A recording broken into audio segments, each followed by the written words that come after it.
Orgasm orgasm orgasm, देखो ये एक ऐसी चीज है जिसके पीछे दुनिया पगलाई हुई है। वो हल्की सी टीज, वो मीठा मीठा मजा, वो एहसास जिसे एक बार मिल जाए उसके बाद तो चाहे वो पुरुष हो या स्त्री, बस यही सोचता है कि एक बार और एक बार और एक बार और। लेकिन बहुत से पुरुष यही सोचते हैं कि ऑर्गेजम प्राप्त करने के लिए वजाइनल पेनिट्रेशन यानी कि इंटरकोर्स ही जरूरी है।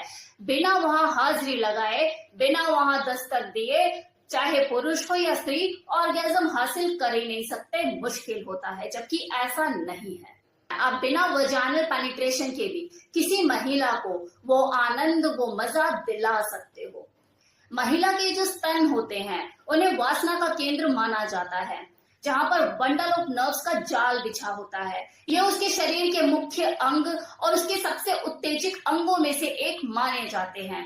जब कोई पुरुष अपने हाथों से उसके निप्पल पर स्पर्श करता है, उसको छूता है, तो उसकी ये छुअन उसके पूरे शरीर में आग लगाने का काम करती है। संभोग क्रिया के दौरान किसी फीमेल को चरम सुख तक पहुंचाने के लिए ये जो ब्रेस्ट फोर प्ले होता है, ये सबसे बेस्ट होता है। क्योंकि ये जो दोनों निप्पल होती है उसमें कई तरह के सो नर्व्स एक साथ जुड़ी हुई होती है, जो उस एरिया को सेंसिटिव बनाती है, संवेदनशील बनाती है। और यही कारण है कि सेक्स के दौरान स्तनों को सही ढंग से टच करना, स्पर्श करना जरूरी होता है, क्योंकि ये एक औरत का मूड बना भी सकती है और खराब भी कर सकती है। आपने कई बार देखा होगा कि आपने जरूरत से ज्यादा हार्ड वे में आपने उसे प्रेस कर दिया तो आपकी वाइफ चिल्ला कर पड़ेगी आपके ऊपर, क्या है जंगलियों की तरह कर रहे हो, ढंग से नहीं कर सकते। अचानक से उसका अच्छा खासा मूड बिगड़ जाता है। मैक्सिमम लोगों के साथ ये चीजें होती रहती हैं। इसलिए जोश में होश ना खोए, अगले का मूड मत खराब करो भाई। निप्पल ऑर्गेजम के दौरान बिल्कुल वैसा ही आनंद मिलता है जैसा किसी महिला को वजाइनल पेनिट्रेशन के टाइम पर महसूस होता है। उसके पूरे शरीर में उत्तेजना फैलती है और बाद में अंत में जाके विस्फोट हो जाता है।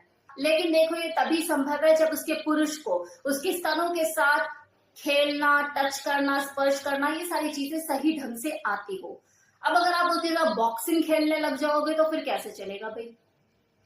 तो जैसे कोई खाना धीमी धीमी आंच में बेहतर ढंग से बनता है, सेम इसी तरह से आपको अपने पार्टनर को अगर ऑर्गेजम फील कराना है तो धीरे धीरे ही पूरे प्रोसेस में आगे बढ़ना होगा।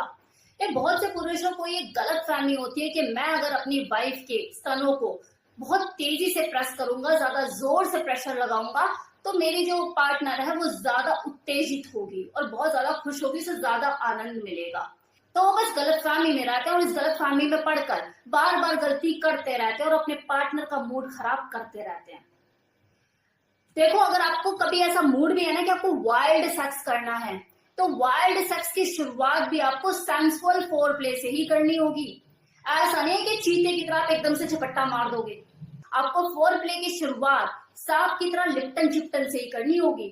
फिर धीरे धीरे प्रोसेस को आगे बढ़ाते हुए आपको वाइल्ड होना पड़ेगा, तब आप थोड़ा सा हार्ड प्रेस कर सकते हो स्तनों को। निप्पल ऑर्गेजम अगर आप अपने पार्टनर को महसूस कराना चाहते हो तो सबसे बेस्ट तरीका है एकदम सेंसुअल तरीके से उसके स्तनों के साथ प्ले करो, टच करो, स्पर्श करो, एकदम प्यार के साथ, एहसास के साथ, धीरे धीरे हौले हौले उसे टच करो, स्पर्श करो, उसे छुओ।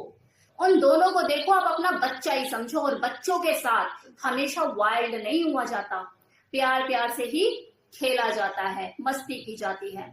अब जैसे आपके छूने से उसके निप्पल हार्ड हो जाएं, फिर उसे आप मुंह में लो, सक करो, टंग प्ले करो, A to Z लिख डालो या फिर अपना नाम लिख डालो यार, आजू बाजू हर जगह निप्पल के एरिया पे घुमाओ, टंग से प्ले करो, सकिंग करो, किस करो।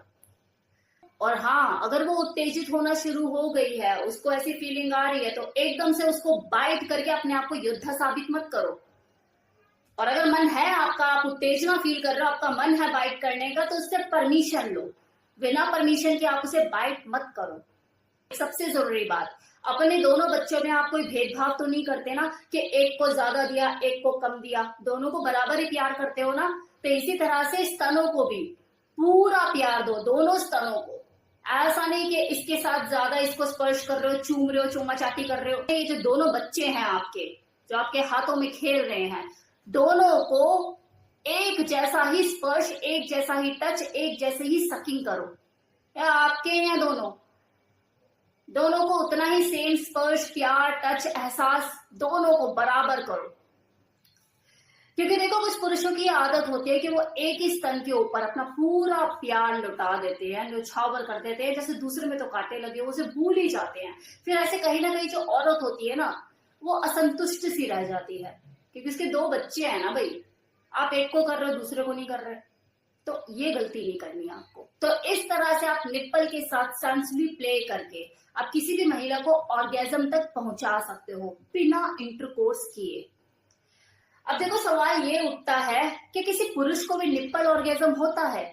तो देखो अगर बात करें पुरुष की, तो यस, उनको भी निप्पल ऑर्गेजम होता है, लेकिन क्योंकि स्थिति थोड़ी अलग होती है, जो फीमेल ब्रेस्ट का जो चार्म होता है, जो उनका जो बनावट होती है, उनके जो निप्पल होते हैं, वो जो चीजें उनके साथ होती है, जो कुदरती उसे मिली है कि यार देखते ही एकदम से ऐसा लगता है यार पकड़ लो, भींच लो, दबा लो, स्क्वीज कर लो, मुंह में ले लो, ऐसे कर लो, वैसे कर लो, वो चीज किसी मेल के साथ नहीं हो सकती। तो ऐसे में किसी पुरुष को निप्पल ऑर्गेजम दिलवाना अपने आप में थोड़ा सा चैलेंजिंग टास्क होता है। ये डिपेंड करता है किसी फीमेल के ऊपर कि वो कितना ज्यादा एक्सप्लोर कर सकती है, कितना एक्सपेरिमेंटल हो सकती है कि वो किसी अपने मेल पार्टनर को निप्पल ऑर्गेजम पहुंचा सके या दिला सके।